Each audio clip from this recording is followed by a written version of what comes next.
Okay, with this trim, if you just try to pull it off, well, you might pull that first section off and then it'll just bend right there, and you could tear that little piece, crease it. You can even break that piece of trim off. So what we do is take a 2x4 with a little sharp edge on it, line it up there, and give it a, got to get your grandma's hammer that she used for opening paint cans or closing them, and then just, you know, it's easier with two hands, but just give it a little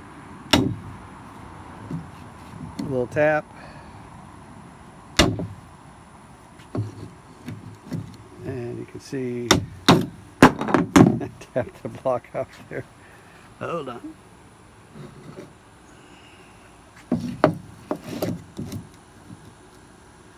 I will tap it like we mean it this time.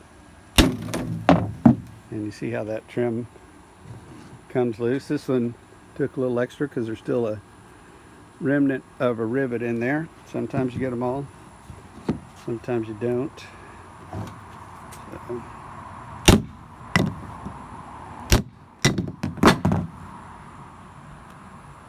well, I think